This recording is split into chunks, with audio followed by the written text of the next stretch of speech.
History by Alam sir চ্যানেলে সবাইকে স্বাগত। তোমরা জানো প্রতি বুধবার এবং রবিবার সন্ধ্যায় আমাদের ইতিহাসের উপরে ভিডিও আপলোড করা হয়। আজ আমরা আলোচনা করব ইতিহাসের সাজেশন নিয়ে। যারা সামনে বছর অর্থাৎ 2025 সালে হাই মাদ্রাসার পরীক্ষা দিবে, অর্থাৎ মাদ্রাসা বোর্ডের যারা মাধ্যমিক দিবে, তাদের আমরা ইতিহাসের সাজেশন নিয়ে আলোচনা করব।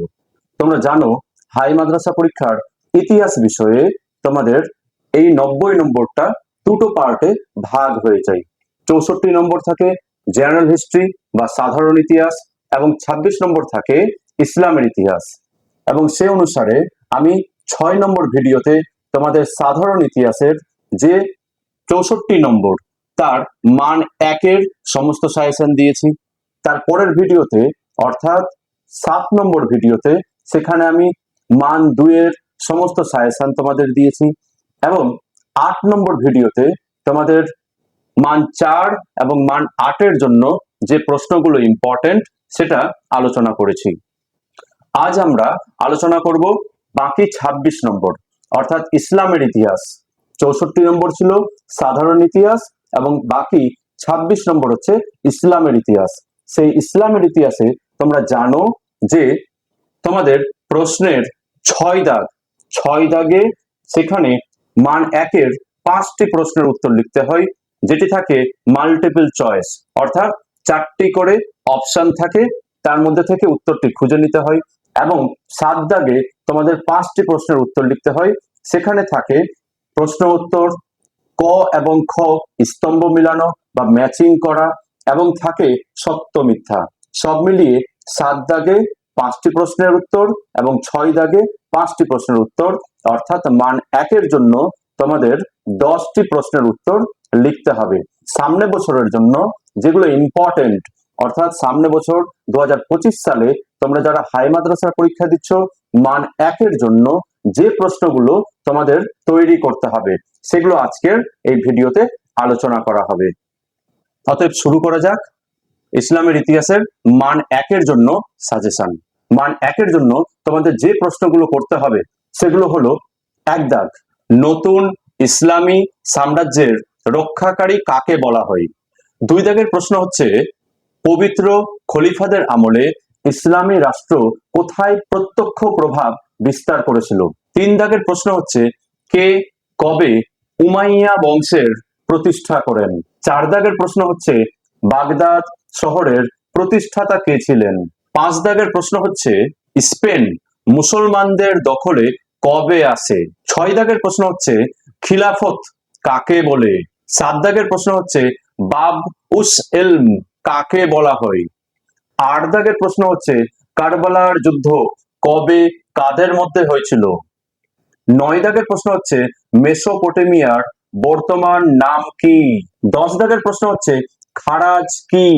11 দাগের প্রশ্ন হচ্ছে জিবরাইল কে ছিলেন? 12 নম্বর যে প্রশ্নটি তোমরা তৈরি করবে সেটি হচ্ছে কে কবে আব্বাসীয় বংশ প্রতিষ্ঠা করেন? 13 নম্বর যে প্রশ্নটি হচ্ছে মিশরে ফতেমীয় বংশের উত্থান কবে হয়? 14 নম্বর প্রশ্ন হচ্ছে উমাইয়া বংশের পতন কবে হয়? 15 নম্বর প্রশ্ন হচ্ছে বাগদাদ নগরী কোন নদীর তীরে অবস্থিত? 16 নম্বর প্রশ্ন হচ্ছে আব্বাসীয়রা কবে ক্ষমতায় আসেন? 17 নম্বর প্রশ্ন হচ্ছে আবিসিনিয়ার বর্তমান নাম কি? 18 নম্বর প্রশ্ন হচ্ছে উমাইয়া যুগের রিয়াল আর্কিটেক্ট কাকে বলা হয়? 19 নম্বর প্রশ্ন হচ্ছে বাইতুল মাল কি? 20 নম্বর যে প্রশ্নটি তোমরা রেডি করবে সেটি হচ্ছে ইয়াজিদ কে ছিলেন? 21 নম্বর প্রশ্ন হচ্ছে পারস্যের বর্তমান নাম কি? 22 নম্বর প্রশ্ন হচ্ছে নতুন ইসলামী সাম্রাজ্যের প্রকৃত প্রতিষ্ঠাতা কে ছিলেন? 23 নম্বর প্রশ্ন হচ্ছে আমির মুয়াবিয়া কবে জন্মগ্রহণ করেছিলেন? 24 নম্বর প্রশ্ন হচ্ছে আবু বকর রাদিয়াল্লাহু তাআলা আনহুকে সিদ্দিক বলা হয় কেন? 25 নম্বর প্রশ্ন হচ্ছে সুন্নি কাদের বলা হয়? 26 নম্বর প্রশ্ন হচ্ছে মিকাইল কে ছিলেন? 27 নম্বর প্রশ্ন হচ্ছে নহর ই জুবাইদা কি? 28 নম্বর প্রশ্ন হচ্ছে প্রথম 4 জন খলিফাদের কি বলা হয়? 29 নম্বর প্রশ্ন হচ্ছে ইসলামী দুনিয়ায় নবীজির কর্তৃত্ব কতদিন ছিল? 30 নম্বর প্রশ্ন হচ্ছে গণি শব্দের অর্থ কি? গণি কাকে বলা হতো? 31 নম্বর প্রশ্ন হচ্ছে যিশুর জন্মস্থান কোথায়? 32 নম্বর প্রশ্ন হচ্ছে সিয়া কাদের বলা হয় বা সিয়া নামে কারা পরিচিত? 33 নম্বর প্রশ্ন হচ্ছে আব্বাসীয় বংশের প্রকৃত প্রতিষ্ঠাতা কাকে বলা হয়? 34 নম্বর প্রশ্ন হচ্ছে উম্মে কুলসুম কে ছিলেন? 35 নম্বর প্রশ্ন হচ্ছে দামাস্কাস কোথায় অবস্থিত? 36 নম্বর প্রশ্ন হচ্ছে ফতেমীয় শাসন কোথায় প্রথম শুরু হয়? 37 নম্বর প্রশ্ন হচ্ছে মোহাম্মদ বিন কাসিম কবে সিন্ধু দেশ আক্রমণ করেন? 38 নম্বর প্রশ্ন স্পেনের রাজধানী কোথায় ছিল? 39 নম্বর প্রশ্ন হচ্ছে সিদ্দিক কথার অর্থ কি? 40 নম্বর প্রশ্ন হচ্ছে হযরত আলীর মাতার নাম কি? 41 নম্বর প্রশ্ন হচ্ছে প্রথম খলিফা কে ছিলেন বা দ্বিতীয় খলিফা কে ছিলেন বা তৃতীয় খলিফা কে ছিলেন বা চতুর্থ খলিফা কে ছিলেন? অর্থাৎ চারজন খলিফার নাম তোমাদের মনে রাখতে হবে। 42 নম্বর প্রশ্ন হচ্ছে আতিক কথার অর্থ কি? আতিক কাকে বলা হতো? 43 নম্বর প্রশ্ন হচ্ছে হযরত আবু বকরের খলিফা যুগ কত বছর স্থায়ী হয়েছিল? 44 নম্বর প্রশ্ন হচ্ছে কামাল আতাতুর্ক কে ছিলেন? 45 নম্বর প্রশ্ন হচ্ছে খুসরু পারভেজ কে ছিলেন? 46 নম্বর প্রশ্ন হচ্ছে হযরত আবু বকরের পিতা ও মাতার নাম কি? 47 নম্বর প্রশ্ন যেটি তোমরা তৈরি করবে সেটি হচ্ছে হযরত আবু বকরের সময় রোমান সম্রাট কে ছিলেন? 48 নম্বর প্রশ্ন ফারুক শব্দের অর্থ কি? ফারুক কাকে বলা হতো? 49 নম্বর প্রশ্ন হচ্ছে নীল নদের দান কাকে বলা হয়? অর্থাৎ কোন দেশকে নীল নদের দান বলা হয়? 50 নম্বর প্রশ্ন হচ্ছে সাইফুল্লাহ কথার অর্থ কি? সাইফুল্লাহ কাকে বলা হতো? 51 নম্বর প্রশ্ন হচ্ছে মজলিস ই শুরা কি? 52 নম্বর প্রশ্ন হচ্ছে ওয়ালি কাকে বলা হতো বা আমির কাকে বলা হতো? 53 নম্বর প্রশ্ন হচ্ছে জমি জরিপ এর প্রচলন কে শুরু করেন? 54 নম্বর প্রশ্ন হচ্ছে আদমশুমারির প্রচলন কে করেছিলেন? 55 নম্বর প্রশ্ন হচ্ছে জাকাত কি? পরের প্রশ্ন হচ্ছে হযরত ওমর কতদিন খলিফা হিসেবে ছিলেন? পরের প্রশ্ন হচ্ছে মিশরের রাজধানী কোথায় ছিল? পরের প্রশ্ন জুন্নুরাইন কথার অর্থ কি? জুন্নুরাইন কাকে বলা হতো? পরের প্রশ্ন হচ্ছে হযরত ওসমান কতদিন খলিফা হিসেবে ছিলেন? পরের প্রশ্ন হচ্ছে কোরআন সংকলন কার কীর্তি? অর্থাৎ কার সময়কালে কোরআন সংকলন সম্পূর্ণ হয়? পরের প্রশ্ন হচ্ছে খোদা বখশ কে ছিলেন? পরের প্রশ্ন হচ্ছে হযরত ওসমান কোন গোত্রে জন্মগ্রহণ করেন? নেক্সট প্রশ্ন মারওয়ান কে ছিলেন? পরের প্রশ্ন হচ্ছে শের ই খুদা কাকে বলা হতো? পরের প্রশ্ন হচ্ছে খারেজি কথার অর্থ কি? পরের প্রশ্ন হচ্ছে সিয়া সিয়া শব্দের অর্থ কি? নেক্সট প্রশ্ন কত খ্রিস্টাব্দে খোলাফায়ে রাশেদিনের অবসান ঘটে? অর্থাৎ কতদিন পর্যন্ত খোলাফায়ে রাশেদিন টিকে ছিল? পরের প্রশ্ন কুফায় রাজধানী স্থানান্তর কে করেছিলেন? পরের প্রশ্ন পঞ্চম ধার্মিক খলিফা কে ছিলেন? নেক্সট প্রশ্ন জিম্মি জিম্মি কথার অর্থ কি? পরের প্রশ্ন সুলেমান সুলেমান কে ছিলেন? পরের প্রশ্ন হচ্ছে আস-সাফা আস-সাফা কথার অর্থ কি? আস-সাফা কাকে বলা হতো? নেক্সট প্রশ্ন আব্বাসীয় বংশের সর্বশেষ খলিফা কে ছিলেন? পরের প্রশ্ন ক্রুসেড ক্রুসেড শব্দের অর্থ কি? পরের প্রশ্ন আব্বাসীয় খিলাফতের পতন কবে হয় বা আব্বাসীয় খিলাফতের অবসান কবে ঘটে? পরের প্রশ্ন প্রথম ক্রুসেড কবে শুরু হয়? নেক্সট প্রশ্ন আব্বাসীয় বংশের রাজধানী কোথায় ছিল? পরের প্রশ্ন বার্মাকি বংশের অস্তিত্ব কোন দেশে দেখা দিয়েছিল? পরের প্রশ্ন আধুনিক ইতিহাসের জনক কাকে বলা হয়? নেক্সট প্রশ্ন সুলতান মাহমুদ কতবার ভারত আক্রমণ করেন? নেক্সট প্রশ্ন কে কবে দিল্লি সুলতানের প্রতিষ্ঠা করেন?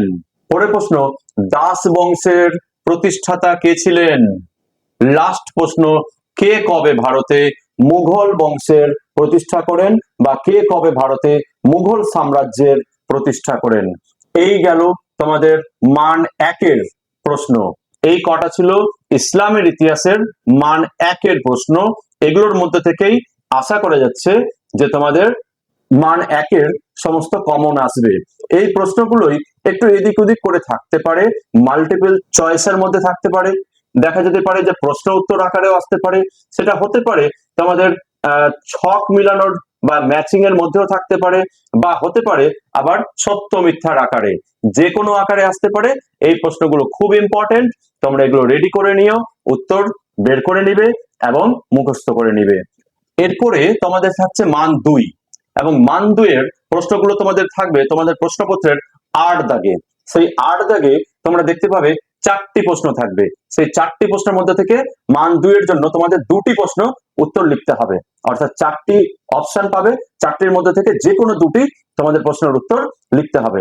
এবার এই যে ইসলামের ইতিহাসের মান 2, এর জন্য তোমাদের কি কি প্রশ্ন রেডি করতে হবে, সেগুলো হচ্ছে এইগুলো। মান 2-এর জন্য তোমাদের তৈরি করতে হবে 1 দাগ। 1 নম্বর প্রশ্ন হচ্ছে সিফফিনের যুদ্ধের মূল কারণ কি ছিল? 2 নম্বর প্রশ্ন হচ্ছে জাকাত বলতে কি বুঝো? 3 নম্বর প্রশ্ন হচ্ছে দ্বিতীয় অমরের কয়েকটি উল্লেখযোগ্য কাজ লেখো। 4 নম্বর প্রশ্ন যেটি তোমরা তৈরি করবে সেটি হচ্ছে সেলজুক বংশ সম্বন্ধে কি জানো? 5 নম্বর প্রশ্ন যেটি তোমরা তৈরি করবে সেটি হচ্ছে কাকে কেন ফারুক বলা হতো? 6 নম্বর প্রশ্ন হচ্ছে উমাইয়া বংশের 2টি বৈশিষ্ট্য লেখো। এই ক্ষেত্রে দুটো শুধুমাত্র বৈশিষ্ট্য লিখলেই হয়ে যাবে। 7 নম্বর প্রশ্ন হচ্ছে কোরআন সংকলনের প্রয়োজনীয়তা কি ছিল? 8 নম্বর প্রশ্ন হচ্ছে আব্বাসীয় বংশের অবসানের বা পতনের 2টি কারণ লেখো। 9 নম্বর প্রশ্ন হচ্ছে খিলাফত বলতে কি বুঝো? 10 নম্বর প্রশ্ন হচ্ছে মজলিস ই শুরা কি? 11 নম্বর প্রশ্ন হচ্ছে নহর ই জুবাইদা কি? নহর শব্দের অর্থ কি? 12 নম্বর প্রশ্ন হচ্ছে রিদ্দার যুদ্ধ কবে কাদের মধ্যে ঘটে? 13 নম্বর প্রশ্ন যেটি তোমরা তৈরি করবে সেটি হচ্ছে হযরত আবু বকরকে ইসলামী সাম্রাজ্যের প্রকৃত রক্ষক বলা হয় কেন, বা হযরত আবু বকরকে ইসলামী সাম্রাজ্যের প্রকৃত রক্ষক বলা হয়, যুক্তি দেখাও। 14 নম্বর প্রশ্ন যেটি তোমরা তৈরি করবে সাইফুল্লাহ উপাধিটি কে কাকে দিয়েছিলেন? 15 নম্বর প্রশ্ন যেটি তোমরা তৈরি করবে সেটি হচ্ছে হযরত ওসমান রাদিয়াল্লাহু তাআলা আনহুকে জুন্নুরাইন বলা হয় কেন? পরের প্রশ্ন হচ্ছে হযরত ওসমানকে গনি বলা হয় কেন? 17 নম্বর প্রশ্ন হচ্ছে হযরত আলীকে লা ফাতা ইল্লা আলী বা শের ই খোদা বলা হয় কেন? 18 নম্বর প্রশ্ন হচ্ছে উটের যুদ্ধ নামকরণের তাৎপর্য কি? 19 নম্বর প্রশ্ন যেটি তোমরা তৈরি করবে খারেজিদের উদ্দেশ্য কি ছিল? 20 নম্বর প্রশ্ন যেটি তোমরা তৈরি করবে শিয়া এবং সুন্নি এর মধ্যে কয়েকটি পার্থক্য লেখো। পরের প্রশ্ন সেটি হচ্ছে হযরত আলী এবং মুয়াবিয়ার বিরোধ সম্বন্ধে সংক্ষেপে লেখো। 22 নম্বর প্রশ্ন যেটি তোমরা তৈরি করবে সেটি হচ্ছে খলিফা আমলে বিভিন্ন প্রকার রাজস্ব ব্যবস্থা বা রাজস্বের নাম লেখো। 23 নম্বর প্রশ্ন যেটি তোমরা তৈরি করবে কারবালা যুদ্ধের তাৎপর্য কি? 24 নম্বর প্রশ্ন যেটি তোমরা তৈরি করবে সেটি হচ্ছে মারওয়ান সম্বন্ধে লেখো। 25 নম্বর প্রশ্ন তোমরা তৈরি করবে সেলজুক কারা। 26 নম্বর প্রশ্ন লাস্ট প্রশ্ন যেটি সেটি তোমরা তৈরি করবে মিশরে খতেমীয় বংশের পতনের 2টি কারণ লেখো। এই 26টা গেল তোমাদের ইসলামের ইতিহাসের মান 2-এর প্রশ্ন, এবং তার মধ্যে তোমরা লক্ষ্য করো বেশ কিছু কোশ্চেনে 3 স্টার 3টা স্টার দেওয়া আছে, লাল কালি দিয়ে স্টার দেওয়া আছে, সেগুলো বেশি গুরুত্বপূর্ণ।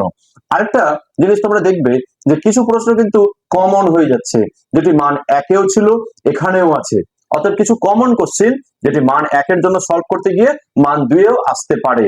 এই গেল তোমাদের মান 2-এর কিছু ইম্পর্টেন্ট প্রশ্ন। নেক্সট হচ্ছে তোমাদের ইসলামের ইতিহাসের মান 4। মান 4 এটি থাকবে তোমাদের প্রশ্নপত্রের দেখবা 9 দাগে। 9 দাগে তোমাদের 4টি মান 4-এর প্রশ্ন থাকবে, 4টা অপশন পাবে, সেই 4টার মধ্যে থেকে তোমাদের একটা লিখতে হবে, অর্থাৎ 4টা প্রশ্ন থাকবে, 4টার মধ্যে থেকে একটা মাত্র তোমাদের মান 4-এর জন্য লিখতে হবে। এবার এই মান 4-এর জন্য কিছু ইম্পর্টেন্ট প্রশ্ন আছে যেগুলো তোমরা এখন থেকে রেডি করে নাও। মান 4-এর জন্য প্রথমে যেটি তৈরি করবে সেটি হচ্ছে হযরত আবু বকরের সময়কালে খিলাফতের সমস্যাগুলি উল্লেখ করো। 2 নম্বর প্রশ্ন হচ্ছে আব্দুল মালিক রাদিয়াল্লাহু তাআলা আনহুকে উমাইয়া যুগের প্রকৃত স্থপতি বলা হয় কেন? 3 নম্বর প্রশ্ন হচ্ছে আব্বাসীয়দের সমাজ জীবন অথবা জ্ঞান বিজ্ঞান সম্বন্ধে লেখো। 4 নম্বর প্রশ্ন যেটি তোমরা তৈরি করবে সেটি হচ্ছে মিশরে ফতেমীয়দের পতনের কারণ লেখো। এই টাইপের যদি প্রশ্ন আছে সেই ক্ষেত্রে তোমাকে অবশ্যই একটি ভূমিকা থাকবে, একটি মূল্যায়ন থাকবে এবং মাঝে মিশরে ফতেমীয়দের পতনের কারণ হিসেবে 4টি কারণ লিখলেই হবে। 4টি ইম্পর্টেন্ট কারণ যদি লিখে দাও এবং তার উপরে একটা ভূমিকা এবং মূল্যায়ন লিখে দাও, তোমরা 4-এ 4 পেয়ে যাবে। পরের যে প্রশ্নটি আছে সেটি হচ্ছে প্রথম খলিফা হযরত আবু বকরের কৃতিত্ব লেখো, অথবা প্রশ্নটি অন্যভাবেও আসতে পারে হযরত আবু বকরের চরিত্র, কৃতিত্ব এবং যা যা অবদান ছিল সেগুলি পয়েন্ট ওয়াইজ লিখতে হবে। পরের 6 নম্বর যে প্রশ্নটি হচ্ছে সেটি হচ্ছে কারবালা যুদ্ধের পটভূমিকা লেখো। 7 নম্বর প্রশ্ন হচ্ছে টিকা লেখো, সিটি অফ বাগদাদ অর্থাৎ বাগদাদ কেন বিখ্যাত সেটিও আসতে পারে। ঘুরিয়ে অনেক সময় প্রশ্ন থাকতে পারে যে সিটি অফ বাগদাদ কেন বিখ্যাত। 8 নম্বর প্রশ্ন হচ্ছে আব্বাসীয় বংশের পতনের কারণ লেখো। 9 নম্বর প্রশ্ন হচ্ছে কর্ডোবার সংস্কৃতির পরিচয় দাও। 10 নম্বর প্রশ্ন যেটি তোমরা তৈরি করবে সেটি হচ্ছে আব্বাসীয় যুগের স্থাপত্য শিল্পের উপর টিকা লেখো। 11 নম্বর প্রশ্ন হচ্ছে স্পেনে উমাইয়া শাসন সম্বন্ধে সংক্ষেপে লেখো। 12 নম্বর লাস্ট প্রশ্ন মান 4-এর জন্য তোমরা যেটি তৈরি করবে সেটি হচ্ছে আব্বাসীয় বংশের বৈশিষ্ট্যগুলি লেখো বা আব্বাসীয় শাসনকালের বৈশিষ্ট্যগুলি লেখো। এই গেল তোমাদের মান 4-এর কিছু ইম্পর্টেন্ট প্রশ্ন। তার মধ্যে তোমরা লক্ষ্য করো যে তোমাদের ডিসপ্লেতে দেখতে পাচ্ছ বেশ কিছু প্রশ্নতে লাল স্টার মার্ক দেওয়া আছে। যেগুলোতে স্টার মার্ক দেওয়া আছে সেগুলো হচ্ছে বেশি ইম্পর্টেন্ট, অতএব ওগুলো প্রথমে তৈরি করবে। এবার হচ্ছে তোমাদের মান 8। মান 8-এর তোমাদের প্রশ্নতে 10 দাগে দেখবে তোমাদের মান 8-এর জন্য 4টি অপশন থাকবে, অর্থাৎ 4টি প্রশ্ন দেওয়া থাকবে। সেই 4টির মধ্যে থেকে তোমাদেরকে একটি প্রশ্নের উত্তর লিখতে হবে। এবার মান 8-এর জন্য তোমরা যে প্রশ্নগুলো রেডি করবে সেগুলো হচ্ছে 1 দাগ হযরত ওসমান রাদিয়াল্লাহু তাআলা আনহুর বিরুদ্ধে কি কি অভিযোগ আনা হয়েছিল। 2 নম্বর প্রশ্ন হচ্ছে খলিফা যুগে রাজস্ব ও বিচার ব্যবস্থার সংক্ষিপ্ত পরিচয় দাও।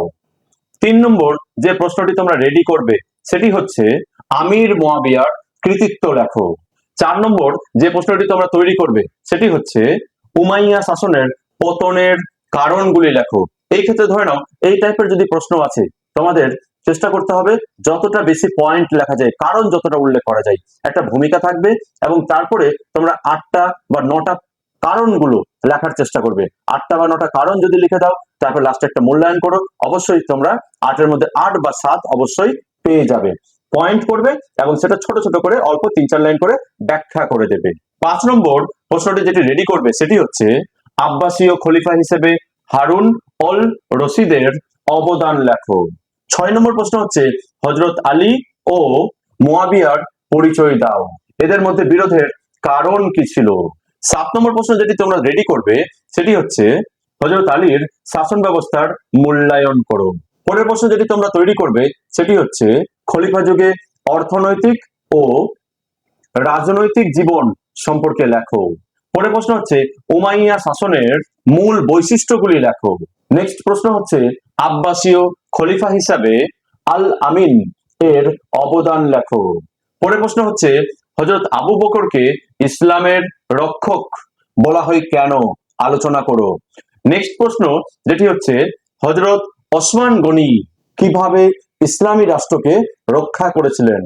পরের প্রশ্ন হচ্ছে খোলাফায়ে রাশিদিনের অবসানের কয়েকটি কারণ আলোচনা করো।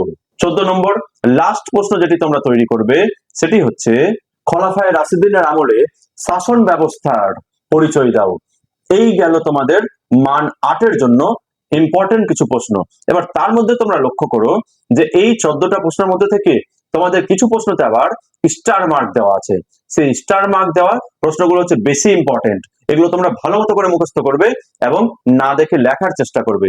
এই গেল ইসলামের ইতিহাসের এই 26 নম্বরের সম্পূর্ণ সাজেশন। আশা করছি এগুলো তোমরা এখন থেকে যদি তৈরি করে নাও এবং মুখস্থ করে না দেখে লিখতে শুরু করো, অবশ্যই ইনশাল্লাহ তোমাদের পরীক্ষা ভালো হবে। All the best for the exam. Thank you for watching.